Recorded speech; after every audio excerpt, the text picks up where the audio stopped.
Okay, good morning. Continuing on today with some more readings from Bhante Piyananda's book, Away from LA, and also a few more short readings from Stillness Flowing. And today the readings will all center around the theme of Kamma or karma. And I'll begin with a story from Bhante Piyananda's book about a time when he traveled to Malaysia. The Brickfields Buddhist Temple in Kuala Lumpur, Malaysia, is over 100 years old. It was founded by Sri Lankan immigrants to that country, and Venerable K. Sri Dhammananda made it into an international center for meditation and Dhamma study. I have always respected this master, who was the author of 60 publications. He was a world Buddhist leader, and up until his death in 2007, I always visited him on my way to Sri Lanka from Los Angeles. I still consider it my duty to stay at the Brickfields Temple from time to time, teaching and conducting meditation retreats, especially during the month of December, when young men and women between the ages of 10 to 25 take temporary ordination as samaneras, novice monks and nuns, for 10 days. Scattered throughout Malaysia are many of Brickfield's branched temples, and I visit some of them to offer Dhamma talks. Over the years, I have made many Malaysian friends. In 2010, my friend Mr. Wong and his son Joe, aged 22, picked me up at Brickfields and took me to the city of Taiping, where they live. Taiping is about 75 miles from Kuala Lumpur, and on the way we passed through vast rural plains with many farms and rubber plantations. Joe was driving and I sat in the front with him. Mr. Wong sat in the back. About halfway to Taiping, we encountered a small herd of water buffaloes crossing the road. We had to stop and wait for them to cross. One buffalo stopped to take a snooze in the middle of the road, and the herder started beating it. Bhante, my father is going to be reborn as a buffalo to be beaten in his next life, and thinking about this makes me sad. Surprised at his comment, I asked, Joe, what would make you say a thing like that? You're talking about your father. I'll tell you why, Bhante. He recently retired from the company where he had worked for decades. The company supplied him with a cell phone, and when he retired, he returned the phone, but not its case. I learned in Sunday school that if we take anything that doesn't belong to us, we will be reborn as a buffalo. Before I could reply, Mr. Wong, laughing, spoke. My dear son, I am glad that you are so open with Bhante Piyananda and that you are concerned about me. I have noticed that you seemed worried and quiet these past few days, but I did not know what was wrong. I am proud of you for your honesty, but I think you should let me explain. Please, Father, tell me. The day I retired, I turned in the cell phone with its case to the man in charge of supplies. He took the phone out of the case, threw the case into the wastebasket, and said, when we reassign the phone, we always provide a new case to the next employee. I asked the man if I could have the old case, and he said I could. I took it out of the wastebasket and brought it home. Perhaps I should have explained this to you. Joe, now quite happy, said, I'm so glad you cleared this up, Father. I feel better now. I said, Joe, whoever taught you in Sunday school about thieves being reborn as beaten buffaloes was wrong. The Buddha never said anything of the kind. Since you seem to be interested in karma and rebirth, perhaps I should explain these things to you. Please, Bhante, I am really curious about this. I know how important it is. I worry that if I do even some small wrong, I will suffer a bad rebirth, Joe replied. In the Lonakapala Sutta, the Buddha gave a simple example of how the effects of karma work. He compared bad karma to a lump of salt, saying that if the lump of salt were dropped into a small bowl of water, it would make it salty and undrinkable.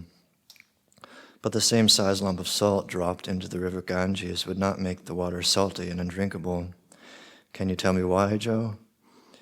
Well, the river Ganges is a very large quantity of water compared to the small lump of salt, Joe replied. So, Joe, if the lump of salt represents bad karma, then the water would be the amount of good karma. Bhante, whatever we get or do not get, that is due only to karma, right? Gain or loss is all due to karma too, asked Mr. Wong from the back seat. Not exactly, Mr. Wong. The Buddha said that karma is intentional action by body, speech, or mind. These can be either wholesome or unwholesome. Unwholesome actions are those done because of greed, hatred, and delusion. Wholesome actions are those done without greed, hatred, or delusion. There are 7 mental factors inseparably bound up with consciousness. Cetana, volition, is one of them. We have a choice to act with or without greed, hatred, or delusion. That action, in turn, becomes the cause for other actions. It's like sowing seeds. The Buddha said that there was karma that ripens in hell, or that ripens in the animal world, or that ripens in the world of men, or that ripens in the heavenly world. And there's a quote from the Buddha: "According to the seed that's sown, so is the fruit you reap therefrom. Doer of good will gather good, doer of evil reaps evil. Sown is the seed, and thou shalt taste the fruit thereof." The Buddha also said that each person should think, "I am the owner of my karma, the heir of my karma. I have karma as my origin, karma as my relative, karma as my resort. I will be the heir of whatever karma, good or bad, that I do." "Bhante, that sounds as if we're doomed to suffer because of our bad karma," commented Joe reflectively. "Joe, the generating of good or bad karma is more or less under your control. It is a reflection of your intentions." However, in the Girimananda Sutta, the Buddha made it clear that karma is not the only factor that determines our lives. The sutta speaks particularly about the various afflictions that can arise because of the body, which is susceptible to many kinds of illnesses. The Buddha said that in addition to illnesses, afflictions can also arise from the changes of seasons, from abuse of the body, from self-mutilation, from the result of karma, from cold or heat, and from hunger or thirst. "As you see, karma is only one of the many things that affect the quality of life," I answered. Mr. Wong said, "Bhante, as I get older, I'm more aware of the physical afflictions that can arise. Strong and healthy when I was Joe's age, I didn't give the body a second thought." The Buddha talked about the natural order of our world. He explained the laws of nature in terms of the 5 niyamas. Number 1, temperature, seasons, and other physical events. Number 2, plant life. Number 3, karma. Number 4, the mind. And number 5, certain events connected with the Dhamma. Once again, the Buddha shows that karma is only one of the forces at work in our lives. "The subject of karma is even more complicated than I thought, Bhante. It is not so simple to just say that someone will be a buffalo for stealing," said Joe, smiling. "Sometimes the effects of karma seem to come from out of nowhere. Let me tell you the story of 7 monks who were traveling to pay homage to the Buddha. On the way, they looked for a monastery to stay in for the night. They were directed to a cave by some local people since nothing was available. In the middle of the night, a huge boulder rolled down the mountain and blocked the entrance of the cave where the monks were sleeping. The people in the neighboring village saw what had happened and recruited dozens of people from the surrounding area to help move the boulder. No matter how they tried or how many people were put to the task, it would not budge. The poor monks were trapped inside. Miraculously, on the 7th day, the massive boulder suddenly rolled aside, and the monks were able to escape. After regaining their strength, they continued on their way. The 7 monks went before the Buddha and told him about their entrapment in the cave. They asked him what had caused their trouble. The Buddha, who could see people's past lives, said that once they were 7 cowherds who saw an iguana go into a mound.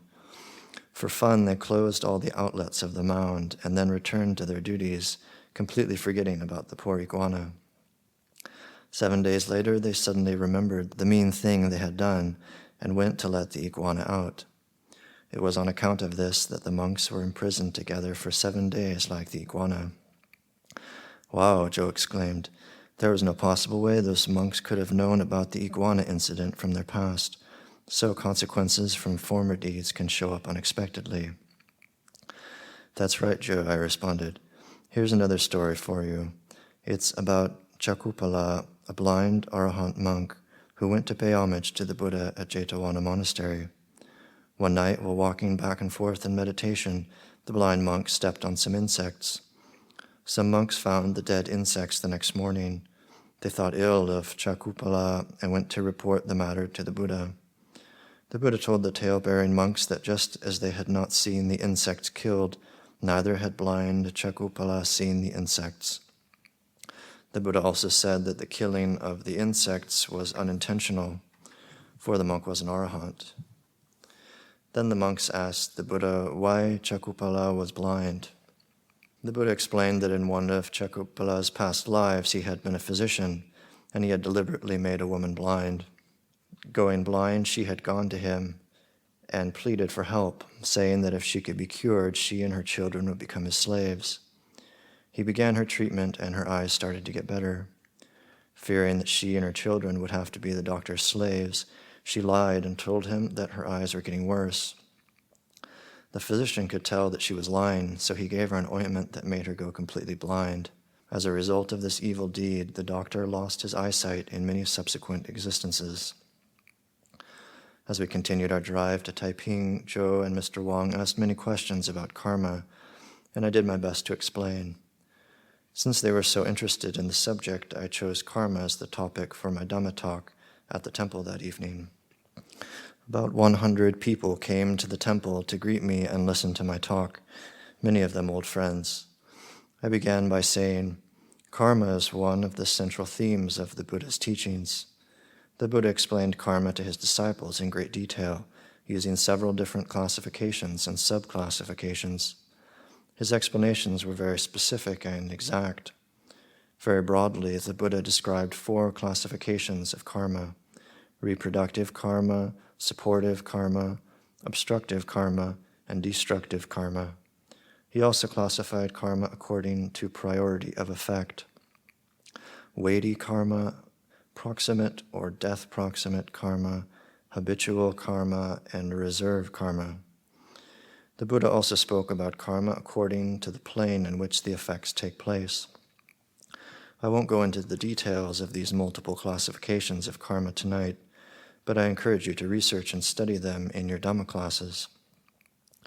I will teach you about another classification of karma that the Buddha spoke of this evening: karma according to the time in which its effects are worked out.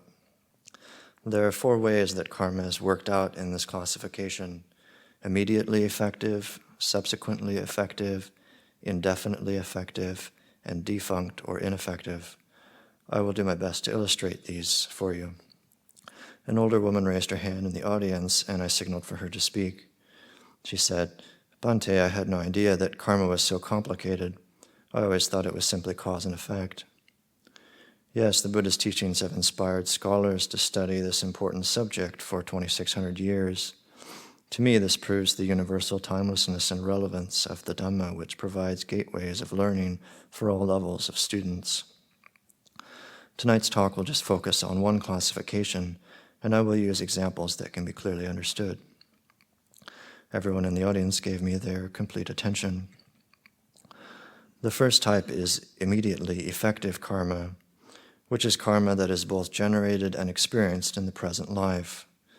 We will look at a positive example and then a negative example from my personal experience.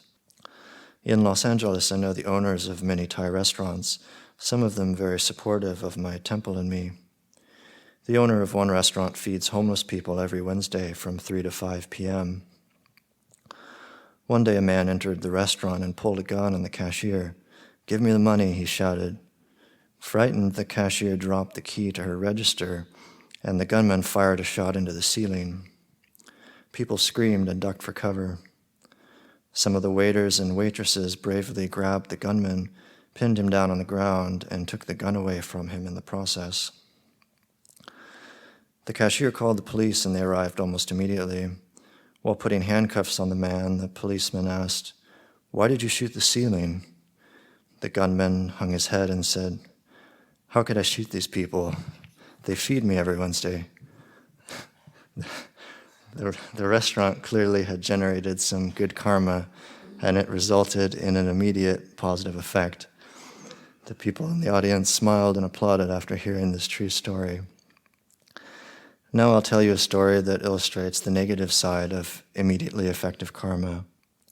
In Los Angeles during the late 1980s, I knew a man from Hong Kong, Mr. Chow, who was a very successful computer hardware inventor and entrepreneur. At that time, he was in his mid-50s, a retired professor and multimillionaire who owned 8 Mercedes-Benzes and a Rolls-Royce.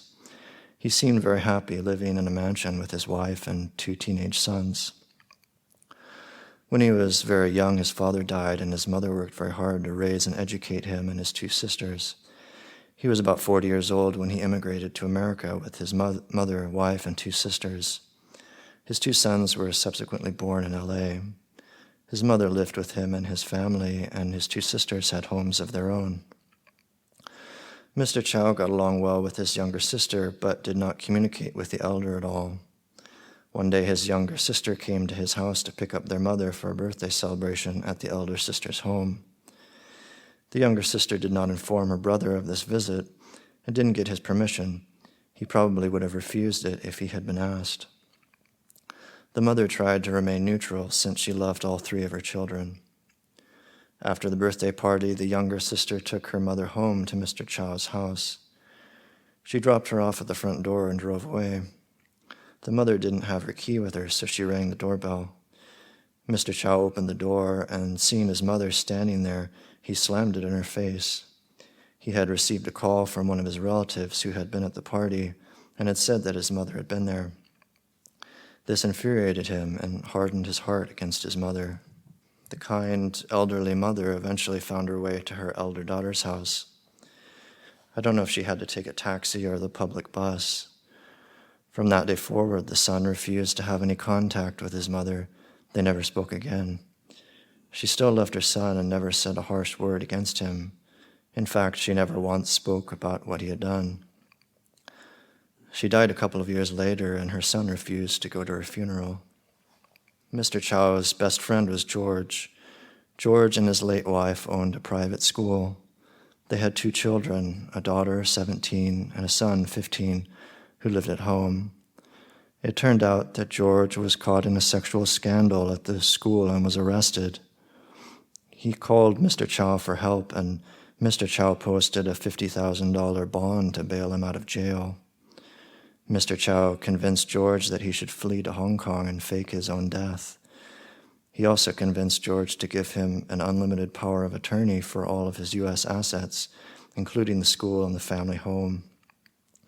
The plan Mr. Chow devised was for George to get a death certificate from Hong Kong and send it to him so he could sell George's assets, get the bail money back, and send the remaining proceeds to him in Australia. Mr. Chow sold all of George's assets, leaving his children with no home. However, even though he was immensely wealthy, he kept all of George's money for himself. Not too long after all this, Mr. Chow and his family appeared at my temple late one night. Apparently, Mr. Chow had a bad gambling habit. He had lost his fortune, millions of dollars, in Las Vegas. Mr. Chow had even gotten control of all of his wife's money from her estate in Hong Kong and had gambled that away as well. In an audit, the Internal Revenue Service, the United States government taxing agency, found Mr. Chow guilty of tax fraud. What he hadn't squandered in Las Vegas was seized by the IRS. Everything, the luxury cars, the mansion, and all the family's assets were gone. Now destitute, the family slept in the meditation hall of my temple for 6 months. After that, they disappeared, and I never heard from any of them again. That is negative, immediately effective karma at work. Everyone in the audience was shaking their heads, saddened by the story they had just heard. The second type of karma in this classification is subsequently effective karma. This is the story about Dhammika, a lay disciple of the Buddha who lived in Savatthi. He was virtuous and generous, regularly offering food and other requisites to the monks. A leader of 500 lay disciples, he had 7 sons and 7 daughters, all virtuous and generous like their father. When Dhammika lay on his deathbed, he asked the Sangha to come and chant the sacred texts. While they were chanting, a chariot came from each of the 6 celestial worlds to invite Dhammika to their world after his demise. Dhammika chose the world of the Tusita gods. After his death, the monks asked the Buddha about Dhammika's rebirth, and the Buddha told them that he had been reborn in the Tusita world. The monks, thinking that only monks could go to the Tusita world, asked the Buddha how it was possible since Dhammika had been a layperson. The Buddha said that anyone who is heedful, whether a layperson or monk, rejoices both here and where they are reborn. Any individual who can look back on a lifetime of virtuous conduct and good deeds can look forward to a rebirth in a pleasant state. The audience in front of me sat in silent reflection. The third kind of karma in this classification is called indefinitely effective karma. My example comes from the 1890s in Sri Lanka. At the time, our country was a colonial possession of the British Empire. There was a rebellion against the British, and several Buddhist monks were blamed for it. As a result, Queen Victoria requested 2 Buddhist monks be sent to England to be educated. Perhaps reprogrammed is a better word to use here. One of the monks converted to Christianity while he was in London. When he returned to Sri Lanka, he resigned from the Sangha and made a spectacle of desecrating the monk's robes he had worn. He actually burned his robes in the public square in Negombo, which is north of Colombo.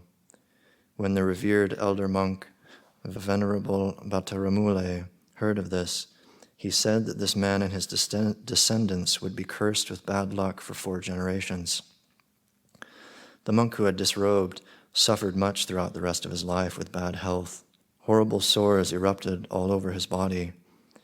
He married and had 2 sons and 2 daughters. The eldest son became an attorney who died suddenly while in court one day. The second son became a doctor. He died in a horrible car accident outside of Colombo. The elder daughter died when she was young of a dreadful disease. The younger daughter had 3 sons and later died of cancer. Her 3 sons also had unlucky fates. One of the sons was still a teenager when he drowned in a river. The other 2 immigrated to Los Angeles. Both sons were Catholic and were continually beset by problems. They were constantly having accidents in parking lots, and the banks were always losing track of their money. They constantly had mishaps. I had helped them get started with their new lives in America. In spite of their problems, they both helped my temple whenever they could. One day, the elder brother was arrested for a fire in an apartment at the corner of Wilshire Boulevard and Alvarado Street. Even though he was innocent, they suspected him of being the arsonist. Misfortune continues to befall him to this day, which he is always complaining about. The younger brother had a heart attack. I went to visit him in the hospital, and he confessed his family's secret. He told me that his grandfather was the disgraced monk who had burned his robes. He mentioned that the family was cursed for 4 generations. He was a member of the 3rd. He said, "Bhante, I don't have any children of my own, but I am worried to death for my nieces and nephews. I fear they will suffer our same fate." He died that same night. I have a great deal of compassion for this family, but only time will tell how the 4th generation will fare. The audience seemed overwhelmed by this tragic story. The 4th type of karma in this classification is defunct or ineffective karma.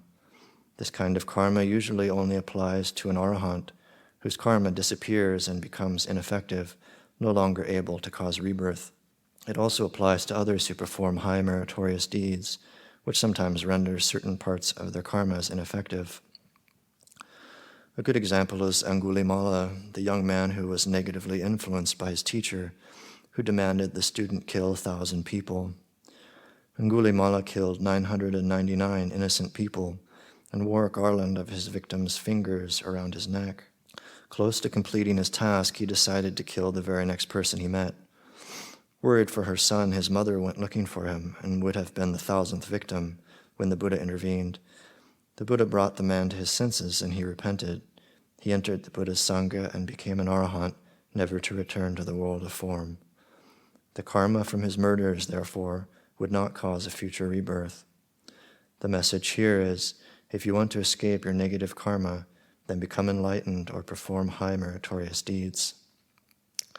In fact, the Buddha said with regard to Angulimala, He who by good deeds covers the evil he has done illuminates this world like the moon freed from clouds. After I finished my talk, we had a period of questions and answers, a very lively discussion. The next day, Mr. Wong and Joe drove me back to Brickfield's Buddhist temple in Kuala Lumpur.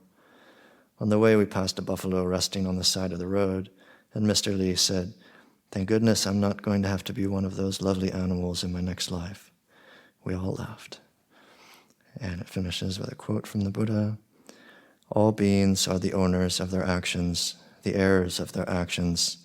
Their actions are the womb from which they spring. With their actions they are bound up. Their actions are their refuge.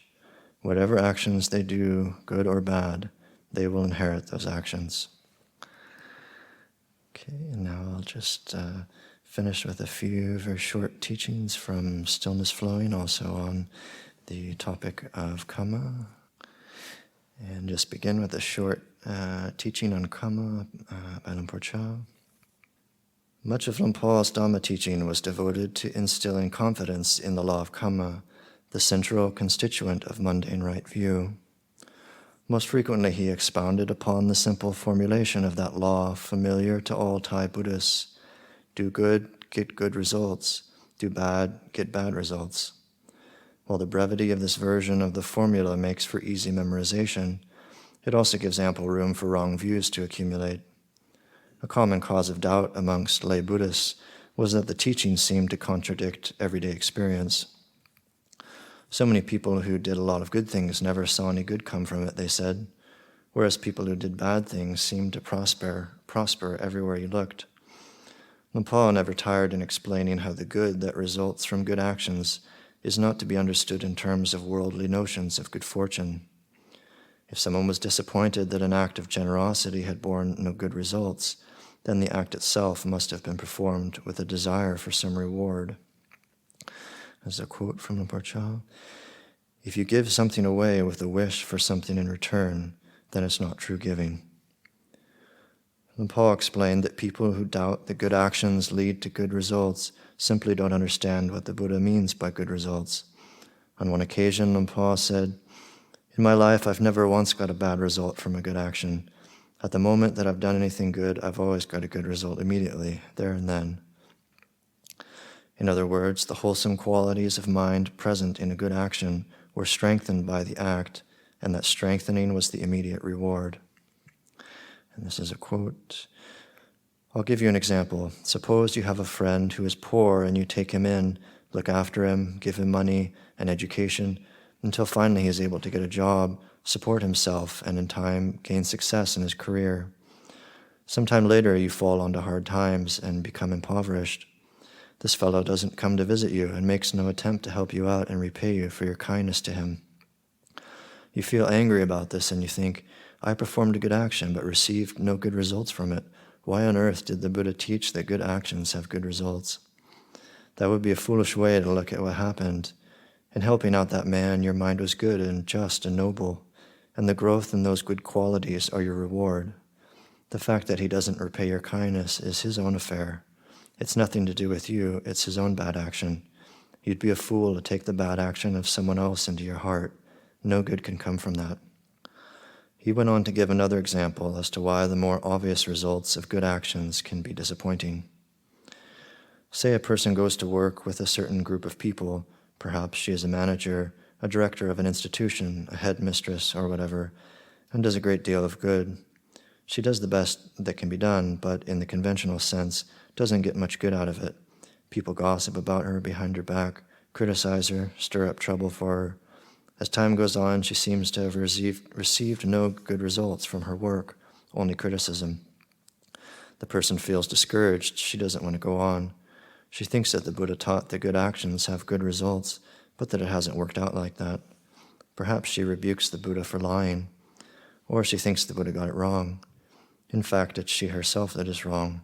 She has not reflected on all the conditioning factors involved. Good actions will only have good results immediately in the absence of opposing forces. A good seed sown in poor soil, or in a time of drought, for instance, is unlikely to produce a good plant. And this is a quote. The Buddha taught that good actions have good results, and anyone who commits a bad action gets a bad result. When you're determined to do good and go to work as part of a group of unprincipled and immoral people, goodness will be unable to manifest. Why is it that no matter how much good we do, the results won't appear in that place? Because the time does not allow it, the place does not allow it, the people do not allow it. That is an example of the way that the good results do not appear. The goodness will only appear there and then if the action is good, the place is good, the time is appropriate, and the person and group fulfill all the conditions. That good actions have good results and bad actions have bad results is an unchanging law. We don't see it because of our own wrong thinking. And I wanted to finish with just one more short story. This is really quite a wonderful story from Stillness Flowing, and it's a story of a debate between Lumpur Cha and a very difficult layman. And the debate all centers around the topic of Kamma. In an early Wat Pah publication, a legendary dialogue is recreated, written with a certain amount of poetic license and apparently modeled upon dialogues between the Buddha and skeptical Brahmins found in the suttas. It relates how Pa Nupi, one of Lumpur's biggest critics, was tamed and converted into a loyal lay disciple. Pa Nupi was well-read, unusually so at that time, and known locally for his knowledge and acumen. He took pride in himself as a free thinker, and in the village was generally considered a little too fond of his own views and opinions. On occasions, he would go with family and friends to listen to Lumpur's weekly Dhamma talk, but afterwards would always be critical of it to his friends. One day on a visit to the Wat, Lumpur invited him to speak frankly about his criticisms and not worry about offending him. He wanted to know exactly what Pa Nupi's objections were. Much later, Pa Nupi was to admit that when Lumpur reassured him that he would not get angry whatever was said, he sensed an opportunity for which he had been waiting a long time. If, he reasoned, he spoke strongly and Lumpur listened quietly, he would enjoy getting things off his chest. If Lumpur showed signs of anger, he would admonish him, "What kind of meditation monk are you? You can't even endure a few harsh words." And so he jumped straight in, accusing Lumpur of being deluded. All religions are conventions, he declared. Their teachings are stories for children, made up to control people. Merit and demerit don't exist.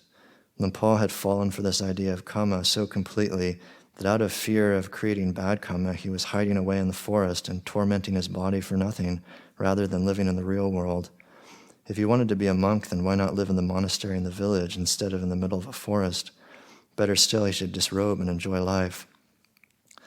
Lumpur sat through the whole tirade in silence, and then quietly repeated the Buddha's analogy of people cut off from the truth of things, being like lotuses submerged beneath the mud.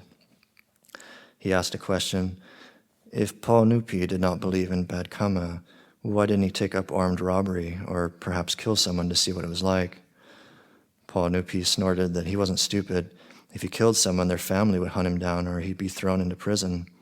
Lumpur commented that that was why it was called bad Kamma. On being challenged how he knew that all the effort he was putting into leading a virtuous life in the forest had any point to it, Lumpur chose to reply in terms his questioner might easily understand. Echoing the Kalama Sutta, he said that given the stakes, torment in a hell realm for a very long time, awaiting a wrongdoer if the law of Kamma was true, assuming the law of Kamma to be true was more intelligent than assuming it was not. Nothing significant was lost, and much stood to be gained. Lumpur's practical, down-to-earth answers gradually began to dissolve Pa Nupi's bluster. He finally admitted that he wasn't really so sure about this matter of Kamma. In fact, he'd spent so much time thinking about it that he felt that his head was going to split open. When he asked for some guidance, Lumpur said, "The important thing to understand is that you have to sincerely abandon the bad and cultivate the good before you can know if merit and demerit really exist." When Pa Nupi asked Lumpur how he might do that, he was told that with such serious wrong views, it wouldn't be good to give him any teaching yet, as he would only distort it. Pa Nupi had one more cutting rejoinder. Isn't the Buddha supposed to have more excellent knowledge and wisdom than anyone else in this world? He's the most sublime teacher, and you're his disciple. I'm the disciple of Mara. If you can't teach me, then you've got less wisdom than Mara. Lumpur, presumably smiling at these words, replied, if you're sincere about listening to the Dhamma, then pay attention and I'll give you a teaching to take away and reflect on and put to the test. Whether you believe it or not, try it out. You don't believe the teachings that you've heard from other monks, is that right? Panupi, yes, that's right. I don't believe anybody but myself. Well, if you don't believe others, then you shouldn't believe yourself either. You're a carpenter. Have you never made a mistake sawing wood? Yes, I have. Other matters are the same. Have you only ever thought and acted correctly? Have you never got things wrong, never acted incorrectly? Panupi says, I've made mistakes. And Paul, well, if that's the case, if your mind is capable of leading you to think wrongly, speak wrongly, and act wrongly, you can't believe it either. Then what should I do? Don't think so much, and don't talk so much either. The text does not elaborate if any further teachings followed these words.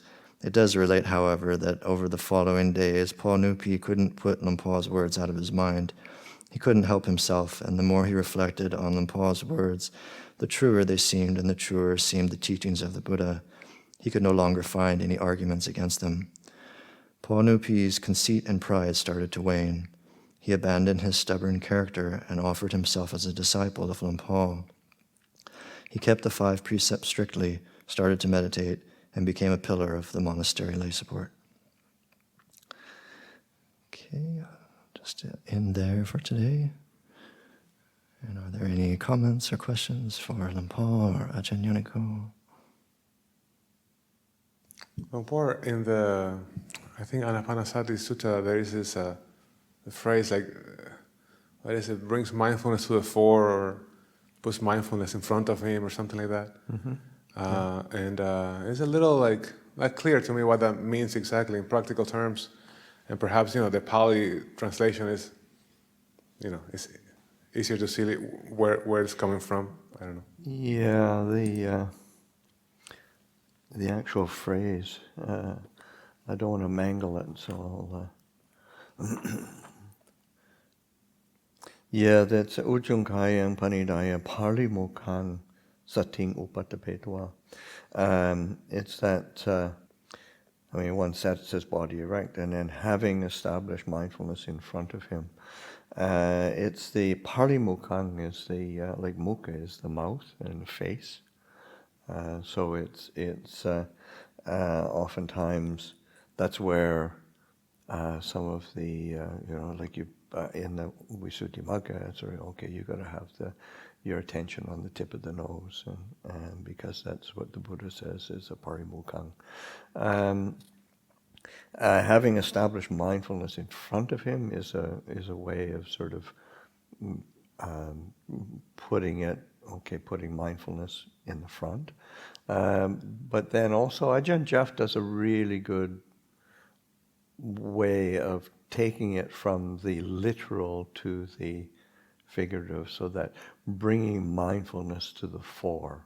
So like what you're doing is, it's not so important what the actual object is, but it's sort of the sense of establishing mindfulness clearly in what one is doing, and that's the important aspect. And I think that's a really important distinction. And it's using the same, of course, the same words or the same basis, but taking it from to literal to the figurative, and saying, okay, there's another way to look at that. Ajahn Chah was really good at stuff like that as well. Just saying, well, sometimes what the Buddha is saying doesn't necessarily need to be literal. To add to that a little bit, I think the Buddha's quite brilliant when he says things like that. Yeah. Because in a way, it's like it could mean both. It could be in a way, combining those meanings is the correct way. Because I also have thought of it as neither too internally focused or too externally focused. So not going out, but also not being totally just caught up in your head. Yeah. And that it's like in front of you, almost physically, but also figuratively. Yeah, I think that's really important to sort of realize that taking a stand, if it's one or the other, is sometimes trapping yourself and realizing, oh, how about both? Or how about all of it? How about let's look for something else as well? It's almost like there's a feeling tone to it. Yeah. Lupo, I also had some questions about the same sutta. One is, how do we gladden the mind? There's a line that says, gladden the mind. Well, I mean, there's the whole array of different ways of gladdening the mind. And it depends on what actually gladdens the mind. There's sometimes, say, it's like just the reading, reflecting on Kamma. It depends. I mean, it could gladden the mind, or you could end up sort of completely entangled and complicated and miserable because you're going to be reborn as a buffalo. So it's, I mean, you have to. But I think the sense of gladdening the mind is like picking a topic, a theme of reflection, a way of directing the mind that helps the mind become bright, and so that can be through a reflective process, or say like just doing metta bhavana. That's really brightens it, really gladdens the mind, or recollection of Buddha Dhamma Sangha. These tend to brighten the mind.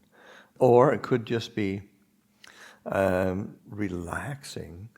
So you're bringing the attention into a non-verbal realm of just the experience of the body, and realize, that relaxes and settles and gladdens the mind. So you have to experiment with it and see what does actually gladden the mind. The Abhipamoja is, or Abhipamodayang is the pamoja is like gladden, delight.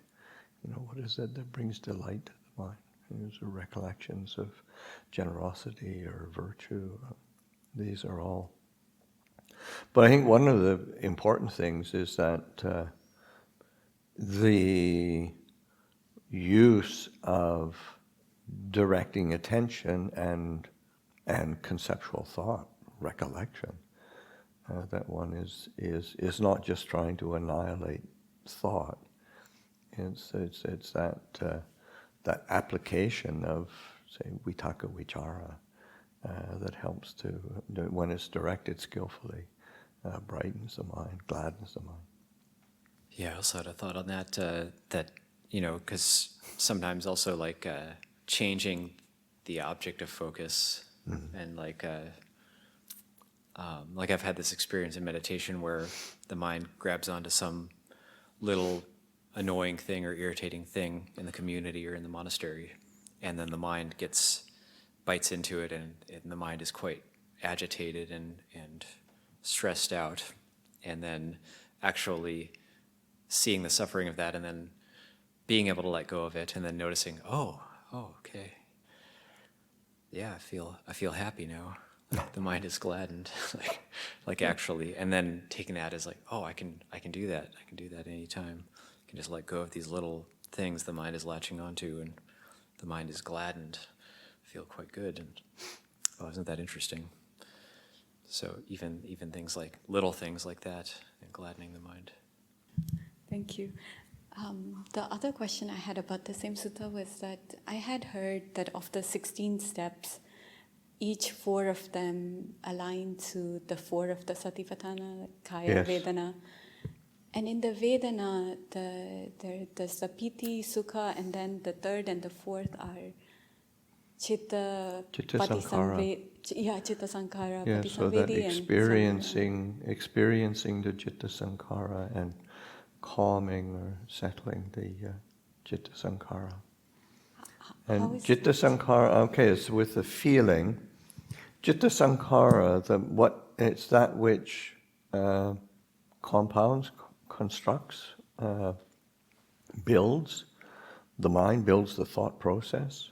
What builds it is, from the Buddha's teaching, is Vedana and Sanya. So it's like experiencing that fundamental building block of the mind processes. The movement of the mind arises out of feeling and perception. So that you're using feeling as a way of understanding how your experience is built. Okay? A question around Kamma. I'm only recalling part of a sutta, and I was just curious if anybody remembered more of it, I guess, but where there's a wanderer from another sect, and he asks the Buddha if all things are Kamma, and the Buddha goes through like, well, there's like the bodily winds and climate, I think, and trying to remember. Yeah, there are different elements that are, and Bhante Piyananda addresses it. These are called niyamas, and they're basically forces of nature. And Kamma is one of them. There's 5 things. I mean, there's different ways that the Buddha talks about it as well in different places, but that's the most common. Is the niyamas, so that there's utu niyamas, or the weather and external sort of climate, the bija niyama, the sort of biological foundations of the things, so that's going to affect you. And genetics could be a part of that. And Kamma is one. Citta niyama, that's the training of the mind, and can affect it's as a force of nature that it can go any way. And then the Dhamma niyama is more like how these different aspects of Dhamma and different forces of nature actually, and I've also seen it sort of extrapolated into a modern sense of this sociological. So, different elements of life are going to affect one, and Kamma is one of them. Also, something that just came up. There's a section of the 12 links of dependent origination, and sometimes, and I don't know if it's commentary or not, maybe it only shows up in the commentary, but there's like a section that they call the results of past karma, like up to the 6 senses, I think. Yeah, those are, the whole cycle of dependent origination can be, there's many ways of approaching it, but one of the ways of approaching it is through the aspects of time. What is it that is affecting from the past? And so avijja it can be from the past. That fundamental delusion is the past. And sankhara, these formations that are karmic formations, they affect one. They produce a result. Vijnana arises, and then you get into the creation of the being, and then the result that happens into the future. Thank you. Yeah, just to touch on that too. The Buddha's teachings in general, they deal with kamma and the ending of kamma. So the Buddha doesn't talk about the origins of plants and things like that, like how to change those different niyamas or how to work with them. But he talks about kamma. So I think like Four Noble Truths, dependent origination, that's a description of kamma.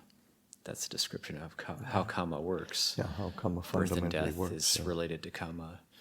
So that's, like the Buddha's teachings is all around kamma, and the realization of kamma is pivotal and necessary for the liberation. But there are these different, if we sometimes say, woe is me, I got a cough or something, and that must be my bad kamma, like that could be from various different causes. And so it's kind of a subtle point. But just to say, well, everything is Kamma, the Buddha's saying, well, that isn't right. But this is a view that gets espoused sometimes, that just absolutely everything, every particle is Kamma, but not according to the suttas. Yeah, I find that helpful because it gives you a place to look too. Because you're like, well, if my six senses are here, I have those. Yeah. Those Yeah. I'm gonna have contact. That's there. I can So I can understand that much. Yeah. Yeah, and the thing is it's if you understand that much, you start understanding the whole sort of cycles and processes, because they follow the same patterns. You can extrapolate from understanding the presently available, and those repeat themselves in different ways, shapes, and forms. Okay, anybody else? Very good.